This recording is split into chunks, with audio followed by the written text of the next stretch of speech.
Bonjour à tous, bienvenue une fois de plus sur notre chaîne Simama, le Dieu des dieux. J'espère que l'année a bien commencé, j'espère que Dieu travaille abondamment dans la vie de chacun d'entre nous, d'entre vous, et soyez bénis continuellement partout où vous vous trouvez, dans la paix du Christ aussi. Faisons toutes choses dans cette paix-là, qui est une paix qui supplante toute autre paix. Et que Dieu tourne ses regards sur nous et qu'il nous accorde sa grâce. Et sous cette formule de bénédiction, nous rendons grâce à Dieu qui nous garde en vie et qui continuellement nous permet de méditer. Parce que notre vie peut s'arrêter à tout moment et nous entrons dans une autre phase de notre vie qui est l'éternité seconde. Et là, nous n'avons plus la capacité de méditer de la même façon que nous méditons aussi. Donc, c'est une grâce pour nous de méditer. Et aujourd'hui, nous méditons sur un thème, l'esprit, l'âme et le corps. L'esprit, l'âme et le corps dans le sens où il est important de recentrer justement la définition de l'esprit, l'âme et le corps selon justement une compréhension plus simple et plus basique. Si nous comprenons l'esprit, l'âme et le corps selon la compréhension du français ou de l'anglais, nous allons avoir beaucoup de difficultés. Lorsque Dieu va nous transmettre certaines connaissances, nous n'allons pas vraiment comprendre parce que ces connaissances-là ne vont pas s'agripper à la réalité que nous avons de la définition de l'esprit, l'âme et le corps. Ce problème-là vient du fait que, en échangeant aussi avec certains frères et sœurs, il s'est avéré une ambiguïté au point de se demander où est-ce que se trouve en fait le Saint-Esprit dans le corps.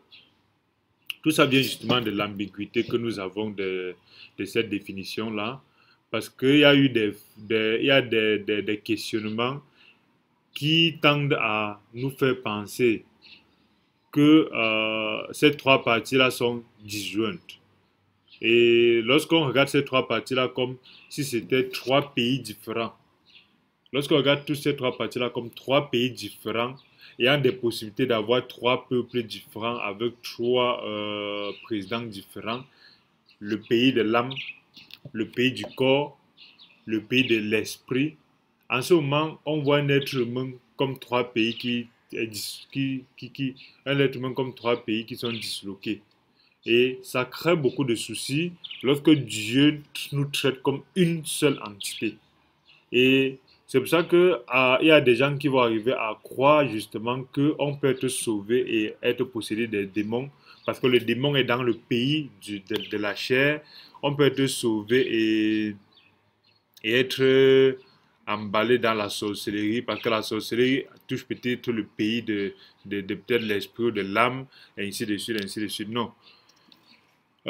Originellement, il est important pour nous de comprendre que la Bible, c'est la parole de Dieu. Et en tant que parole de Dieu, nous devons tuer totalement cette mentalité de penser que la Bible a été écrite par des hommes, tout juste parce que des hommes, nous l'avons reçu à travers peut-être un homme.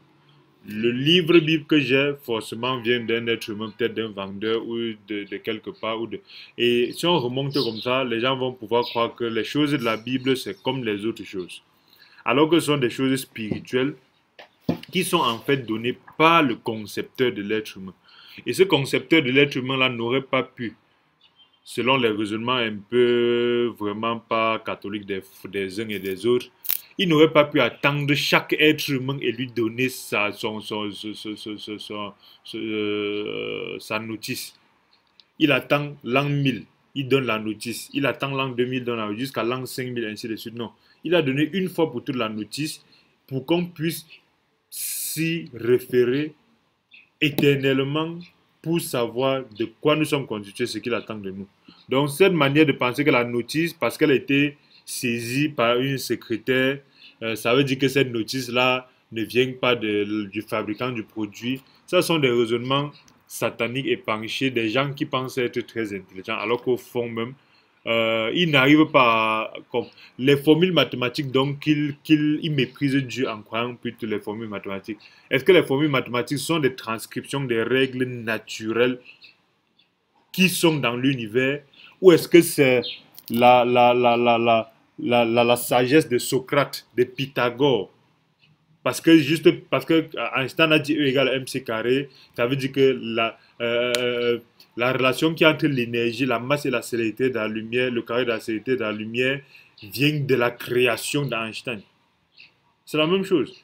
Si quelqu'un écrit E égale mc carré, sachant qu'il ne transcrit que une loi physique qui est déjà innée à la nature, on ne peut pas venir dire que c'est lui qui a créé la relation entre E égale mc carré. Donc si des gens parlent des choses spirituelles venant de Dieu, en transcrivant avec leur formule, il faut être un peu dérangé dans la tête pour dire que non, ce sont les hommes qui ont inventé. Einstein n'a pas inventé la relation qui est entre l'énergie, la masse et la célérité.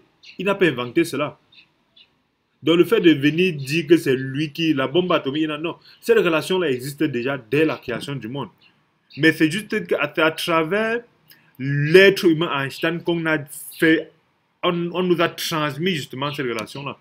Donc utiliser la parole de Dieu comme si c'est Paul qui a écrit, c'est un peu comme si on dit que comme Paul est un peu comme Einstein qui a dit M E égale MC carré. Ça ne retire rien au fait que E égale MC carré existait longtemps avant.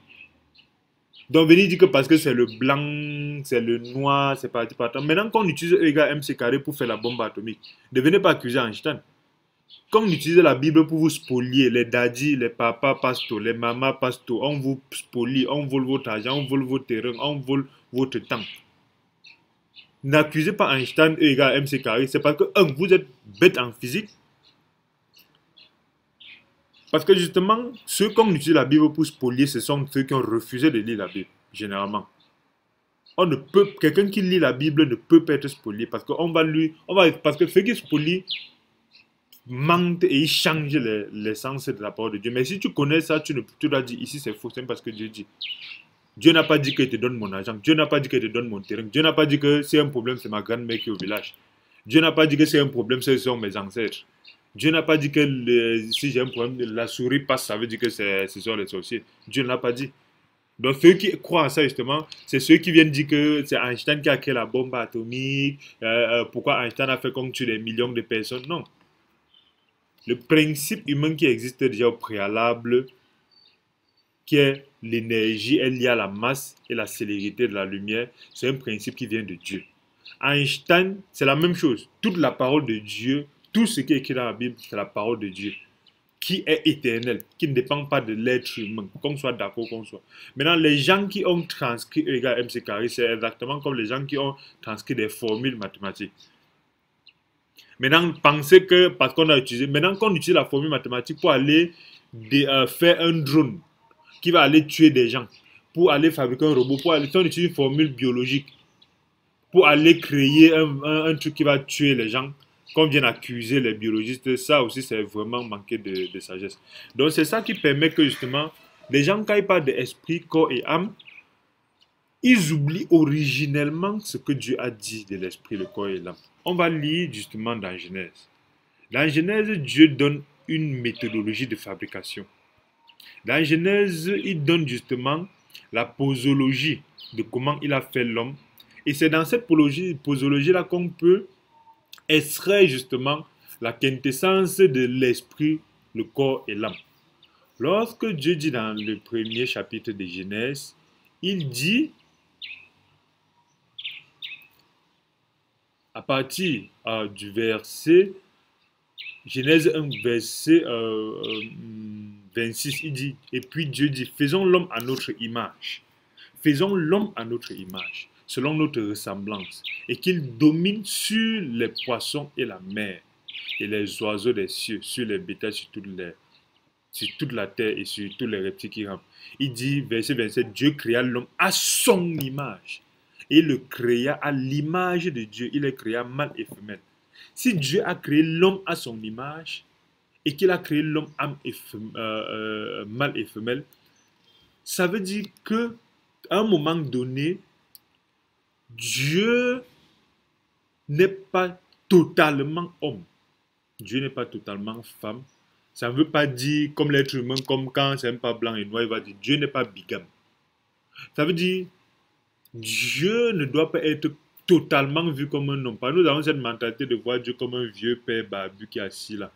Dans lui, il y a aussi une nature qui a été transcrite aussi dans la partie femelle.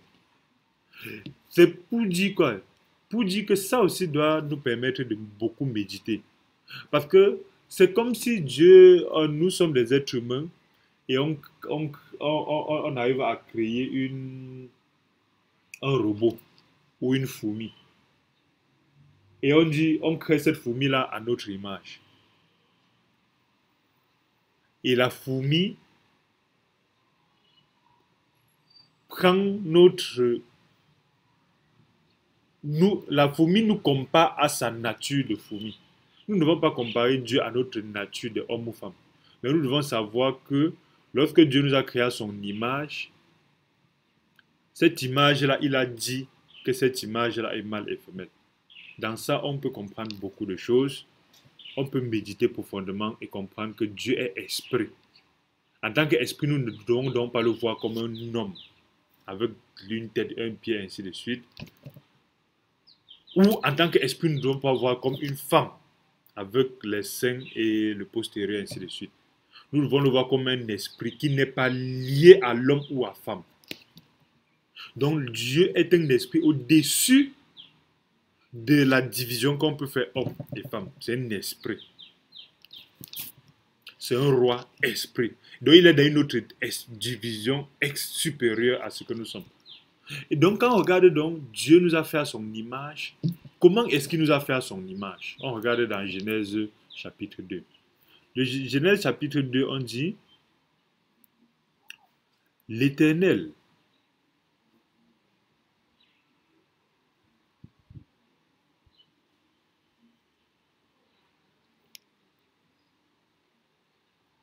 le chapitre 2, on dit l'Éternel forma, le chapitre 2 à partir du verset 7, l'Éternel Dieu forma l'homme de la poussière de la terre. Et il souffla dans ses narines une respiration de vie. Et l'homme devint une âme vivifiante. Comment est-ce que Dieu a formé l'homme? Il a d'abord formé l'homme de la poussière de la terre. Après, il a soufflé dans ses narines. Et troisièmement, l'homme est devenu quelque chose. Alors, nous voyons dans ce verset 7 justement la chair, l'esprit et l'âme. Qui est dans cet être qui est en fait l'image de Dieu. Donc, naturellement, quand nous regardons la chair, l'esprit et l'âme, comme si c'était trois pays différents. C'est un peu comme si nous voyons le pays de la terre. Dieu a formé l'homme de poussière et il a déposé dans un pays. Et il a soufflé la respiration, c'est dans notre pays. Et quand les deux là sont mis ensemble, ça crée une troisième partie qui est encore dans notre pays. C'est comme ça que dans notre entendement, nous comprenons l'esprit, l'âme et le corps. Et c'est ça qui crée tellement de soucis. On dit que Dieu a fait l'homme de la poussière. En réalité, regardons. Qu'est-ce que la chair? La chair, c'est la poussière. C'est la partie de nous qui est justement de la poussière. La chair, exclusivement, sa nature, c'est la poussière. Pour ceux qui peuvent douter, d'où est-ce que nous venons? Nous venons de la multiplication des cellules. Que ce soit notre tête, que ce soit nos mains, nos os, nos organes. Ça vient de la multiplication des cellules. La cellule-là est unique. Elle se multiplie en 2, après en 4, après en 8, après en 16, exponentiellement en facteur pour, oui, en puissance de 2. Et c'est comme cela qu'une motte de terre, un grain de poussière, se multiplie et forme le corps-ci que nous voyons. Donc ce corps-ci, c'est un grain de poussière qui s'est multiplié. Il ne faudra pas, parce qu'on a mis 1 million sur le corps, on a porté les bijoux de 15 millions, on roule dans des voitures, on a des grosses maisons, on oublie ce qu'on est. On a un grain de poussière qui s'est multiplié. C'est pourquoi, quel que soit ce qu'on peut faire, se taper la tête, ainsi de suite, cette chair-ci Quand il y a la maladie, nous comprenons que nous sommes poussière. Et au pire des cas, lorsque nous mourons, qu'est-ce que nous devenons? Nous pourrissons et nous entrons encore dans la terre. Donc la chair, c'est la terre. La chair, c'est la terre, mais nous devons oublier la mentalité de penser que dire que la chair, c'est la terre veut dire que la terre, c'est la terre que j'ai ramassée. Non.